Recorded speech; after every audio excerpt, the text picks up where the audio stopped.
வணக்கம் பூனை அம்மாக்களே மற்றும் பூனை அப்பாக்களே. நீங்கள் உங்கள் இரவு உணவை சாப்பிடும்போது அந்த ஒரு ஜோடி கண்கள் உங்களையே முறைத்துப் பார்ப்பதை உணர்ந்திருக்கிறீர்களா? ஆம், அதேதான், உங்கள் செல்லப் பூனையின் கண்கள். எனக்கு ஒரு சின்ன துண்டு கொடேன் என்று அது மனதுக்குள் கெஞ்சுவது போலவே இருக்கும். சில சமயம் நாம் மனமிறங்கி நமது தட்டில் இருந்து ஒரு சிறிய துண்டை கொடுத்து விடுவோம். ஆனால் ஒரு நிமிடம் யோசியுங்கள், நாம் கொடுக்கும் அந்தச் சிறிய அன்பு பரிசு அவர்களின் உயிருக்கே ஆபத்தாக மாறக்கூடும் என்று உங்களுக்கு தெரியுமா? நீங்கள் உங்கள் பூனையை வேண்டுமென்றே காயப்படுத்த மாட்டீர்கள் என்பது எனக்குத் தெரியும். ஆனால் தெரியாத்தனமாக நாம் செய்யும் தவறுகள் விபரீதமாகிவிடலாம். இந்த வீடியோவில் நமது சமையலறையில் மறைந்திருக்கும் சாதாரண உணவுகள் நமது செல்லப் பூனைகளுக்கு எவ்வளவு பெரிய விஷமாக மாறும் என்ற அதிர்ச்சியூட்டும் உண்மையை நாம் பார்க்கப் போகிறோம். உங்கள் பூனையின் பெயர் என்ன? கீழே கமெண்டில் சொல்லுங்கள். இந்த வீடியோவை உங்கள் செல்லத்திற்கே சமர்ப்பிப்போம். சரி, விஷயத்திற்கு வருவதற்கு முன் ஒரு சிறிய அறிவியல் பாடம். இல்லை இல்லை, பயந்து விடாதீர்கள், இது மிகவும் சுவாரஸ்யமான பாடம். நமது பூனைகள் வீட்டில் சோம்பேறித்தனமாக உருண்டாலும் உள்ளுக்குள் அவை ஒரு சிறிய வேட்டைக்காரர்கள். அவற்றின் உடல் அமைப்பு இறைச்சியை ஜீரணிக்க மட்டுமே வடிவமைக்கப்பட்டுள்ளது. அவை உண்மையான மாமிச உண்ணிகள். அதாவது அவற்றின் செரிமான அமைப்பு நமது செரிமான அமைப்பிலிருந்து முற்றிலும் மாறுபட்டது. நாம் சாப்பிடும் காய்கறிகள், பழங்கள் அல்லது பதப்படுத்தப்பட்ட உணவுகளில் உள்ள சில பொருட்களை அவற்றின் உடலால் ஜீரணிக்க முடியாது. உண்மையில் சில பொருட்கள் அவற்றின் உள் உறுப்புகளை மெதுவாக அழிக்கும் சக்தி வாய்ந்தவை. நமது செல்லப் புலிக்குட்டிகள் நம்மை தங்கள் அடிமைகளாக நினைக்கலாம், ஆனால் அவற்றின் ஆரோக்கியம் நமது கைகளில்தான் இருக்கிறது. எனவே நமது ராஜா அல்லது ராணியின் தட்டில் என்ன விழுகிறது என்பதில் நாம் மிகவும் கவனமாக இருக்க வேண்டும். முதல் எதிரி சாக்லேட், தித்திக்கும் மரணம். ஆம், காதலர் தினத்தின் சின்னமாகவும் நமது மன அழுத்தத்தை குறைக்கும் மருந்தாகவும் இருக்கும் இந்த சாக்லேட் பூனைகளுக்கு முதல் தர எதிரி. இதற்குக் காரணம் அதில் உள்ள தியோபுரோமின், தியோப்ரோமைன் மற்றும் காஃபின் என்ற 2 பொருட்கள். மனிதர்களாகிய நம்மால் இவற்றை எளிதில் ஜீரணிக்க முடியும், ஆனால் பூனைகளின் உடலால் இவற்றை வெளியேற்ற முடியாது. பீச் அல்ல, இந்த நச்சுப் பொருட்கள் அவற்றின் இரத்தத்தில் கலந்து நரம்பு மண்டலத்தையும் இதயத்தையும் நேரடியாக தாக்குகின்றன. டார்க் சாக்லேட் மற்றும் பேக்கிங் சாக்லேட்டில் இந்த தியோபுரோமின் அளவு மிக அதிகமாக இருக்கும். மில்க் சாக்லேட்டில் குறைவாக இருந்தாலும் அதுவும் ஆபத்தானதே. ஒரு சிறிய சாக்லேட் துண்டு கூட ஒரு சிறிய பூனையின் உயிரை பறிக்கப் போதுமானது. எனவே உங்கள் சாக்லேட் திருவிழாவின் போது உங்கள் பூனை எட்ட முடியாத உயரத்தில் அதை வைத்திருப்பதை உறுதி செய்யுங்கள். அது பரிதாபமாக பார்த்தாலும் மனம் இறங்கி விடாதீர்கள். அதன் பார்வைக்கு பின்னால் ஒரு பெரிய ஆபத்து மறைந்திருக்கிறது என்பதை நினைவில் கொள்ளுங்கள். சாக்லேட் விஷத்தின் அறிகுறிகள் எப்படி இருக்கும்? உங்கள் பூனை சாக்லேட் சாப்பிட்டுவிட்டால் சில மணி நேரங்களில் அறிகுறிகள் தெரிய ஆரம்பிக்கும். வாந்தி, வயிற்றுப்போக்கு, அதீத தாகம், அமைதியின்மை, வேகமான இதயத் துடிப்பு, நடுக்கம் மற்றும் வலிப்பு போன்றவை ஏற்படலாம். இது பார்ப்பதற்கே மிகவும் கொடூரமாக இருக்கும். ஒருமுறை என் நண்பரின் வீட்டில் பிறந்த நாள் கேக்கின் மீது இருந்த சாக்லேட் கிரீமை அவரது பூனையான கிட்டி நக்கிவிட்டது. அடுத்த சில மணி நேரங்களில் கிட்டி வீடு முழுவதும் ஒரு சூறாவளியைப் போல ஓட ஆரம்பித்தது. அதன் இதயம் வேகமாக துடித்தது. அதிர்ஷ்டவசமாக அவர்கள் உடனடியாக கால்நடை மருத்துவரிடம் கொண்டு சென்றதால் கிட்டி காப்பாற்றப்பட்டது. ஆனால் அந்த அனுபவம் அவர்களுக்கு ஒரு பெரிய பாடத்தை கற்றுக் கொடுத்தது. நமது சிறிய கவனக்குறைவு நமது செல்லப் பிராணிகளுக்கு எவ்வளவு பெரிய வலியையும் வேதனையையும் கொடுக்கும் என்பதற்கு இது ஒரு உதாரணம். எனவே இனிப்பு பண்டங்களை பூனைகளிடமிருந்து தள்ளி வைப்பது என்பது ஒரு சட்டம், விருப்பம் அல்ல. அடுத்த கொடிய இரட்டையர்கள் வெங்காயம் மற்றும் பூண்டு. இந்திய சமையலில் ஈவி இல்லாமல் ஒரு குழம்பை யோசிக்கவே முடியாது, இல்லையா? ஆனால் நமது உணவுக்கு சுவையூட்டும் இந்த 2 பொருட்களும் பூனைகளின் இரத்தத்திற்கு எமன். வெங்காயம் மற்றும் பூண்டில் உள்ள சல்பர் கலவைகள், சல்பர் காம்பவுண்ட்ஸ், பூனைகளின் சிவப்பு இரத்த அணுக்களை அழித்துவிடும். இதனால் இரத்த சோகை, அனிமியா ஏற்படுகிறது. இந்த சிவப்பு இரத்த அணுகள்தான் உடலின் மற்ற பாகங்களுக்கு ஆக்சிஜனை கொண்டு செல்கின்றன. அவை அழிக்கப்படும்போது பூனையின் உடல் உறுப்புகளுக்குத் தேவையான ஆக்சிஜன் கிடைக்காமல் அவை பலவீனமடைந்து சோர்ந்துவிடும். இது பச்சை வெங்காயம், சமைத்த வெங்காயம், வெங்காயப் பொடி, பூண்டுப் பொடி என அனைத்து வடிவங்களுக்கும் பொருந்தும்.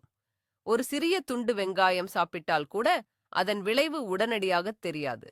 தொடர்ந்து சிறிய அளவில் சாப்பிட்டு வந்தால் நாட்கள் செல்லச் செல்ல அதன் இரத்த அணுக்கள் அழிந்து மெதுவாக அதன் உடல்நிலை மோசமடையும். இது ஒரு அமைதியான கொலையாளி போன்றது. வெங்காயம் மற்றும் பூண்டின் மறைவிடங்கள். நான் என் பூனைக்கு நேரடியாக வெங்காயத்தை கொடுப்பதில்லையே என்று நீங்கள் நினைக்கலாம். ஆனால் பிரச்சனை அதுவல்ல. இந்த நச்சுப் பொருட்கள் நாம் எதிர்பாராத இடங்களில் மறைந்திருக்கும்.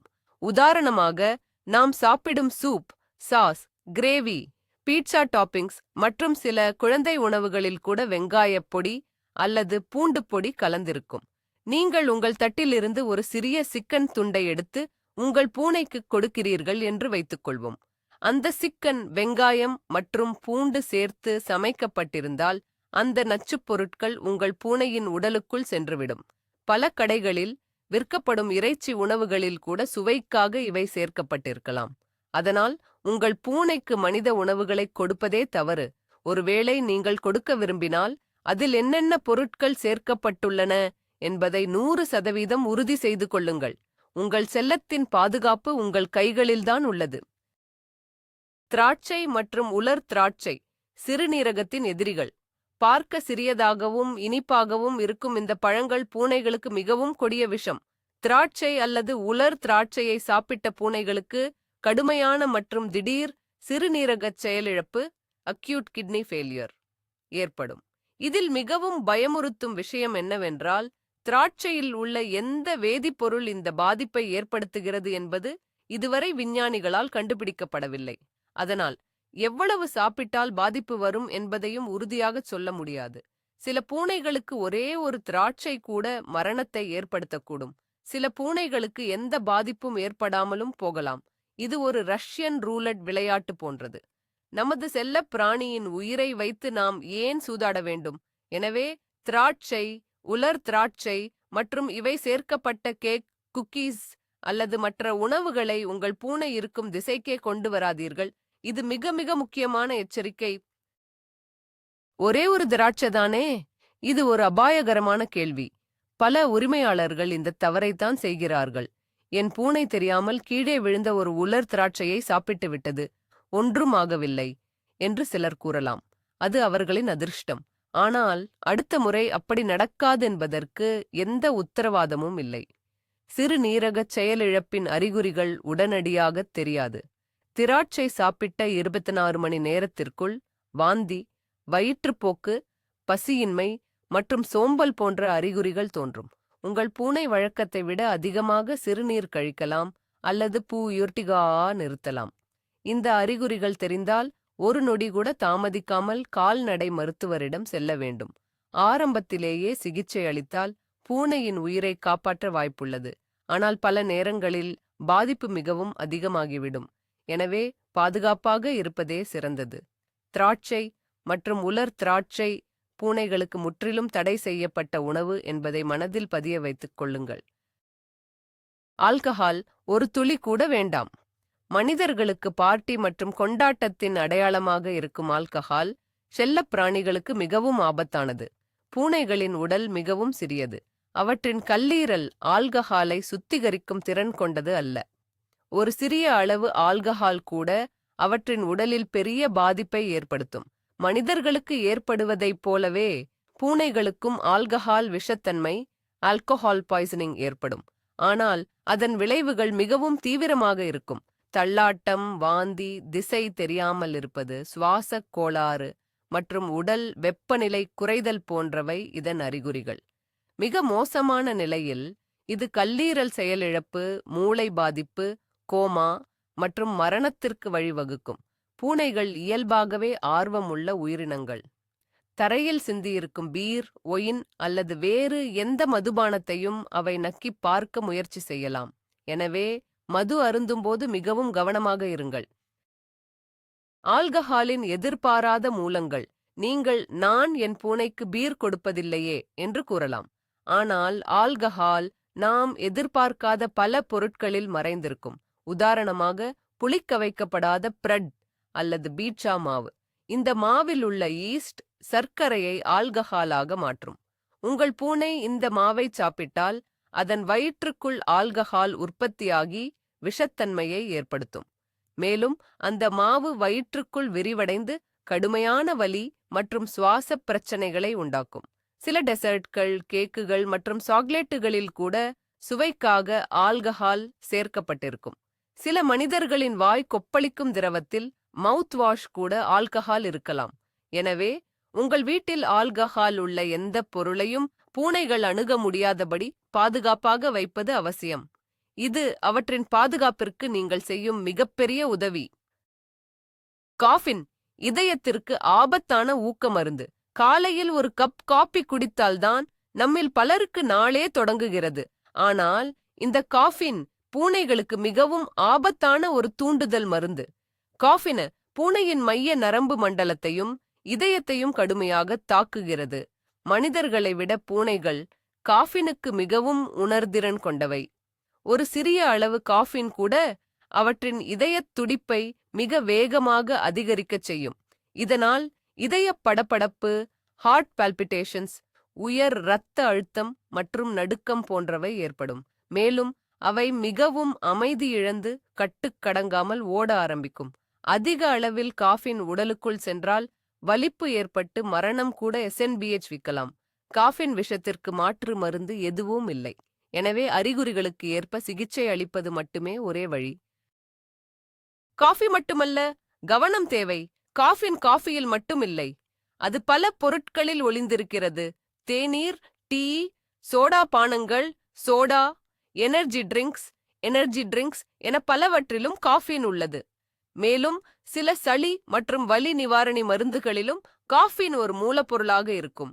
நாம் முன்பே பார்த்தது போல சாக்லேட்டிலும் காஃபின் உள்ளது.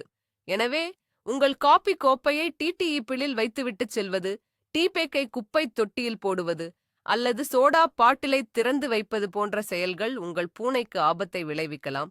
பூனைகள் திரவங்களை நக்க விரும்பும். எனவே காஃபின் உள்ள எந்த ஒரு பானத்தையும் அவற்றின் அருகில் வைக்காதீர்கள். உங்கள் தூக்கத்தை கலைக்கும் காஃபின் உங்கள் பூனையின் வாழ்க்கையையே முடித்துவிடும் அபாயம் உள்ளது என்பதை எப்போதும் நினைவில் கொள்ளுங்கள். xylitol சர்க்கரை இல்லாத இனிப்பான விஷம். இது ஒரு செயற்கை இனிப்பூட்டி. சர்க்கரை இல்லாத, சுகர் ஃப்ரீ பல பொருட்களில் இது பயன்படுத்தப்படுகிறது. மனிதர்களுக்கு இது பாதுகாப்பானது, ஆனால் பூனைகளுக்கு இது மிகவும் கொடிய விஷம். xylitol பூனையின் உடலுக்குள் சென்றவுடன் அதன் கணையம் அதிக அளவில் இன்சுலினை சுரக்கத் தூண்டுகிறது.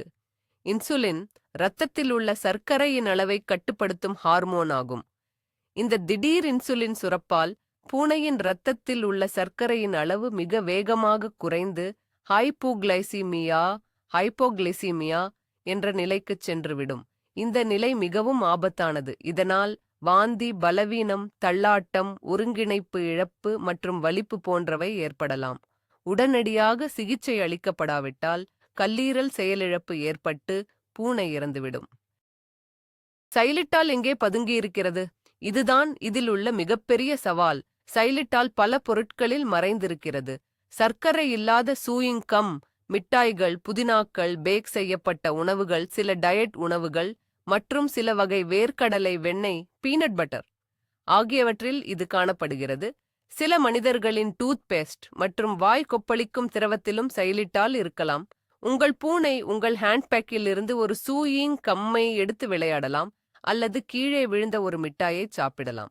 எனவே நீங்கள் வாங்கும் பொருட்களின் லேபிள்களை படிப்பது மிகவும் முக்கியம். சுகர் ஃப்ரீ என்று எழுதப்பட்டிருந்தால் அதில் xylitol இருக்கிறதா என்று சரிபார்க்கவும். உங்கள் வீட்டில் xylitol உள்ள எந்த பொருளையும் உங்கள் பூனை அணுகாதவாறு பார்த்துக்கொள்வது உங்கள் கடமை. பால் பொருட்கள். கட்டுக்கதையை உடைப்போம். கார்ட்டூன்களிலும் கதைகளிலும் பூனைகள் ஒரு கிண்ணத்தில் பால் குடிப்பதை பார்த்து பழகிவிட்டோம். ஆனால் உண்மை என்னவென்றால் பெரும்பாலான வளர்ந்த பூனைகளுக்கு லாக்டோஸ் சகிப்புத்தன்மை இல்லை, லாக்டோஸ் இன்டாலரண்ட். அதாவது பாலில் உள்ள லாக்டோஸ் என்ற சர்க்கரையை அவற்றால் ஜீரணிக்க முடியாது. பூனை குட்டிகளாக இருக்கும்போது தாய்ப்பாலை ஜீரணிக்கத் தேவையான லாக்டேஸ் என்ற நொதி அவற்றின் உடலில் சுரக்கும். ஆனால் அவை வளர வளர இந்த நொதியின் உற்பத்தி குறைந்துவிடும். இதனால் வளர்ந்த பூனைகள் பால் குடிக்கும்போது அவற்றால் லாக்டோஸை ஜீரணிக்க முடியாமல் அது குடலில் தங்கி செரிமான பிரச்சனைகளை ஏற்படுத்துகிறது. இது மனிதர்களுக்கு லாக்டோஸ் சகிப்புத்தன்மை இல்லாதது போன்றதே. எனவே பூனைகளுக்கு பால் பிடிக்கும் என்பது ஒரு பரவலான ஆனால் தவறான நம்பிக்கை. ஒரு கிண்ணம் பாலின் பின்விளைவுகள். நீங்கள் அன்பாக கொடுக்கும் ஒரு கிண்ணம் பால் உங்கள் பூனைக்கு பல மணிநேர அசௌகரியத்தை கொடுக்கும். லாக்டோஸ் ஜீரணமாகாததால் அது வயிற்று வலி, வாயு, உப்புசம் மற்றும் மிக மோசமான வயிற்றுப்போக்கை ஏற்படுத்தும். இது உங்கள் பூனைக்கு மிகவும் வேதனையான அனுபவமாக இருக்கும். மேலும் உங்கள் வீட்டையும் அது அசுத்தமாக்கிவிடும். சில பூனைகளுக்கு பாலில் உள்ள கொழுப்பாலும் பிரச்சனைகள் வரலாம். எனவே பூனைக்கு பால் கொடுப்பதை தவிர்ப்பது நல்லது. ஒருவேளை நீங்கள் உங்கள் பூனைக்கு பால் போன்ற ஒரு பானத்தை கொடுக்க விரும்பினால், செல்லப் பிராணிகளுக்காகவே தயாரிக்கப்பட்ட லாக்டோஸ் இல்லாத பூனை பால் கேட் மில்க் கடைகளில் கிடைக்கிறது. அதை வாங்கிக் கொடுக்கலாம். ஆனால் நினைவில் கொள்ளுங்கள், பூனைகளுக்கு தேவையான முக்கிய பானம் சுத்தமான தண்ணீர்தான். வேறு எதுவும் அவசியமில்லை. பச்சை இறைச்சி, மீன் மற்றும் முட்டை பாக்டீரியாக்களின் கூடாரம். காடுகளில் வாழும் பூனைகள் பச்சை இறைச்சியைத்தானே சாப்பிடுகின்றன என்று சிலர் வாதிடலாம். ஆனால் காட்டில் ஒரு பூனை வேட்டையாடிச் சாப்பிடும் இறைச்சிக்கும் நாம் கடையில் வாங்கும் பச்சை இறைச்சிக்கும் பெரிய வித்தியாசம் உள்ளது. கடைகளில் விற்கப்படும் இறைச்சி, மீன் மற்றும் முட்டைகளில் சால்மோனெல்லா மற்றும் கோலை போன்ற அபாயகரமான பாக்டீரியாக்கள் இருக்க அதிக வாய்ப்புள்ளது. இந்த பாக்டீரியாக்கள் பூனைகளுக்கு கடுமையான வாந்தி, வயிற்றுப்போக்கு மற்றும் காய்ச்சலை ஏற்படுத்தும். மேலும் பச்சை மீனில் தியாமினேஸ் என்ற நொதி உள்ளது. இது பூனைகளுக்கு அத்தியாவசியமான வைட்டமின் B1 ஆன தியாமீன் அழித்துவிடும். தியாமீன் குறைபாடு நரம்பு சம்பந்தப்பட்ட கடுமையான பிரச்சனைகளுக்கு வழிவகுக்கும். பச்சை முட்டையின் வெள்ளை கருவில் எவிடின் என்ற புரதம் உள்ளது. இது மற்றொரு அத்தியாவசிய வைட்டமினான பியோட்டின் உடல் உறிஞ்சுவதை தடுக்கும். இயற்கை உணவு என்ற வாதத்தின் மறுபக்கம். பச்சை உணவு டயட் கொடுப்பது சமீபத்தில் ஒரு ஃபேஷனாக மாறியுள்ளது. அதன் ஆதரவாளர்கள் பல நன்மைகளை கூறுகிறார்கள். ஆனால் அதன் அபாயங்களையும் நாம் கருத்தில் கொள்ள வேண்டும். பாக்டீரியா தொற்று பூனைக்கு மட்டுமல்ல, வீட்டில் உள்ள மனிதர்களுக்கும், குறிப்பாக குழந்தைகள் மற்றும் முதியவர்களுக்கும் பரவ வாய்ப்புள்ளது. பூனையின் மலத்தின் மூலமாகவும் அது பயன்படுத்தும் பாத்திரங்கள் மூலமாகவும் இந்த பாக்டீரியாக்கள் பரவலாம். மேலும் பச்சை இறைச்சியில் ஒட்டுண்ணிகள் இருப்பதற்கும் வாய்ப்புள்ளது. ஒரு விலங்கு வேட்டையாடி உண்ணும் இரையின் புத்துணர்ச்சி கடையில் பல நாட்கள் வைக்கப்பட்டிருக்கும் இறைச்சியில் இருக்காது. நீங்கள் உங்கள் பூனைக்கு பச்சை உணவு கொடுக்க விரும்பினால், முதலில் ஒரு அனுபவமிக்க கால்நடை மருத்துவரிடம் விரிவாக ஆலோசனை பெறுவது மிகவும் அவசியம். அவர் அதன் நன்மை தீமைகளை விளக்கி பாதுகாப்பான வழிகாட்டுதல்களை வழங்குவார். சுயமாக முடிவெடுப்பது ஆபத்தில் முடியலாம். நாய் உணவு. இது பூனைக்கானது அல்ல. உங்கள் வீட்டில் பூனையும் நாயும் இருந்தால் சில சமயங்களில் பூனை நாய் உணவையும் நாய் பூனை உணவையும் சாப்பிடுவதை பார்த்திருக்கலாம். ஒரு முறை சாப்பிட்டால் பெரிய பிரச்சனை இல்லை. ஆனால் பூனைக்கு தொடர்ந்து நாய் உணவை கொடுப்பது மிகவும் தவறு. பூனைகளும் நாய்களும் வெவ்வேறு உயிரினங்கள். அவற்றின் ஊட்டச்சத்து தேவைகளும் முற்றிலும் வேறுபட்டவை. பூனைகள் உண்மையான மாமிச உண்ணிகள். அவற்றின் உணவில் அதிக அளவு புரதம் தேவை. நாய்கள் அனைத்துண்ணிகள், ஆம்னிவோர்ஸ். அவற்றின் உணவில் புரதம், தானியங்கள் மற்றும் காய்கறிகள் கலந்திருக்கும். மிக முக்கியமாக பூனைகளின் உடலுக்கு டௌரைன் மற்றும் அராகிடோனிக் அமிலம், அரக்கிடோனிக் ஆசிட் போன்ற சில அத்தியாவசிய அமினோ அமிலங்கள் தேவை. இவற்றை அவற்றின் உடலால் சுயமாக உற்பத்தி செய்ய முடியாது. இந்த ஊட்டச்சத்துக்கள் பூனை உணவில் பிஷஸ்பாபே சேர்க்கப்பட்டிருக்கும். ஆனால் நாய் உணவில் இவை இருக்காது. நாய் உணவின் நீண்டகால விளைவுகள். பூனை தொடர்ந்து நாய் உணவை சாப்பிட்டு வந்தால் அதற்கு டௌரின் குறைபாடு ஏற்படும். டாரின் குறைபாடு பூனைகளுக்கு மிக கடுமையான உடல்நலப் பிரச்சனைகளை ஏற்படுத்தும். இது டைலேட்டட் கார்டியோமயோபதி என்ற இதய நோய்க்கு வழிவகுக்கும். இந்த நோயில் இதயத் தசைகள் பலவீனமடைந்து இரத்தத்தை பம்ப் செய்ய முடியாமல் இதயம் செயலிழந்துவிடும். மேலும் டாரின் குறைபாடு கண் விழித்திரையை பாதித்து நிரந்தர பார்வை இழப்புக்கு கூட காரணமாகும். இது மெதுவாக நடக்கும் ஒரு செயல்முறை என்பதால் அறிகுறிகள் வெளிப்படையாக தெரியும்போது பாதிப்பு மிகவும் அதிகமாகியிருக்கும். எனவே உங்கள் பூனைக்கு பூனைகளுக்காகவே தயாரிக்கப்பட்ட சமச்சீரான உணவை மட்டுமே கொடுங்கள். நாய் உணவு என்பது பூனைக்கு ஒருபோதும் முழுமையான உணவு ஆகாது. இது ஒரு மெதுவான விஷம் போன்றது. சமைத்த எலும்புகள் கூர்மையான ஆபத்து. நாம் சிக்கன் சாப்பிட்ட பிறகு மீதமுள்ள எலும்புகளை பூனைக்குக் கொடுப்பது ஒரு பொதுவான பழக்கம், ஆனால் இது மிகவும் ஆபத்தானது. சமைத்த எலும்புகள், குறிப்பாக கோழி எலும்புகள், மிகவும் உடையக்கூடியவை. அவை எளிதில் உடைந்து கூர்மையான முனைகளைக் கொண்ட சிறிய துண்டுகளாக மாறிவிடும். உங்கள் பூனை இந்த எலும்புகளை சாப்பிடும்போது இந்த கூர்மையான துண்டுகள் அதன் தொண்டை, உணவுக் குழாய், வயிறு அல்லது குடலில் குத்தி கிழித்துவிடும். இது உள் இரத்தப்போக்கு, கடுமையான வலி மற்றும் தொற்றுக்கு வழிவகுக்கும். சில சமயங்களில் எலும்புத் துண்டுகள் தொண்டையில் சிக்கி மூச்சுத் திணறலை ஏற்படுத்தி மரணம் கூட SNBH-விக்கலாம். இந்த நிலைமைக்கு அவசர அறுவை சிகிச்சை தேவைப்படும். எனவே சமைத்த எலும்புகளை ஒருபோதும் உங்கள் பூனைக்கு கொடுக்காதீர்கள். இது நீங்கள் காட்டும் அன்பு அல்ல, ஆபத்து. அவசர காலத்தில் என்ன செய்வது? இவ்வளவு தகவல்களையும் கேட்ட பிறகு உங்களுக்கு ஒரு சிறிய பதட்டம் ஏற்படலாம். ஆனால் பயப்பட வேண்டாம். விழிப்புணர்வுதான் முதல் பாதுகாப்பு. ஒருவேளை உங்கள் பூனை தவறுதலாக இந்த உணவுகளில் எதையாவது சாப்பிட்டு விட்டது என்று உங்களுக்கு சந்தேகம் வந்தால், நீங்கள் செய்ய வேண்டிய முதல் காரியம் அமைதியாக இருப்பது. அடுத்து ஒரு நொடி கூட தாமதிக்காமல் உங்கள் கால்நடை மருத்துவரை தொலைபேசியில் அழையுங்கள். நீங்களாகவே யூகித்து எதையும் செய்ய வேண்டாம். குறிப்பாக நீங்களாக வாந்தி எடுக்க வைக்க முயற்சிக்காதீர்கள். சில பொருட்கள் வாந்தி எடுக்கும்போது உணவுக் குழாயை மேலும் சேதப்படுத்தக்கூடும். மருத்துவரிடம் பேசும்போது உங்கள் பூனை என்ன சாப்பிட்டது, எவ்வளவு சாப்பிட்டது, எப்போது சாப்பிட்டது மற்றும் அதன் தற்போதைய அறிகுறிகள் என்னென்ன போன்ற தகவல்களை தெளிவாக கூறுங்கள். உங்கள் மருத்துவரின் ஆலோசனையின்படி உடனடியாக செயல்படுங்கள். உங்கள் கால்நடை மருத்துவரின் அவசர தொடர்பு எண்ணை எப்போதும் கைவசம் வைத்திருப்பது மிகவும் முக்கியம். ஆக நண்பர்களே, இப்போது உங்களுக்கு தெரிந்திருக்கும், நமது சமையலறை என்பது நமது செல்லப் பூனைகளுக்கு ஒரு கண்ணிவெடி நிறைந்த நிலம் போன்றது. நாம் அன்பாக நினைத்துக் கொடுக்கும் பல விஷயங்கள் அவற்றின் ஆரோக்கியத்திற்கு எவ்வளவு பெரிய அச்சுறுத்தலாக இருக்கிறது என்பதை பார்த்தோம். இதன் அர்த்தம் நாம் அவர்களை வெறுக்கிறோம் என்பதல்ல. மாறாக நாம் அவர்களை எவ்வளவு நேசிக்கிறோம் என்பதால்தான் இந்த விஷயங்களை தெரிந்து கொண்டு அவர்களை பாதுகாப்பாக வைத்திருக்க வேண்டும். நமது சிறிய உரோம முதலாளிகள் சில சமயம் குறும்பு செய்யலாம், நமது பொருட்களை தட்டிவிடலாம், நடுராத்திரியில் நம்மை எழுப்பலாம். ஆனால் அவர்களின் அந்த ஒரு பார்வை, அந்த ஒரு ஸ்பரிசம் நம்முடைய எல்லா கவலைகளையும் மறக்கடிக்கச் செய்துவிடும், இல்லையா?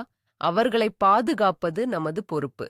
இந்த வீடியோ உங்களுக்கு பயனுள்ளதாக இருந்திருந்தால் லைக் செய்யுங்கள், உங்கள் பூனை நண்பர்களுக்கு ஷேர் செய்யுங்கள், மறக்காமல் சப்ஸ்கிரைப் செய்யுங்கள். கடைசியாக ஒரு கேள்வி. உங்கள் பூனை இதுவரை திருடி சாப்பிட்ட விசித்திரமான உணவு என்ன? கீழே கமெண்டில் பகிர்ந்து கொள்ளுங்கள்.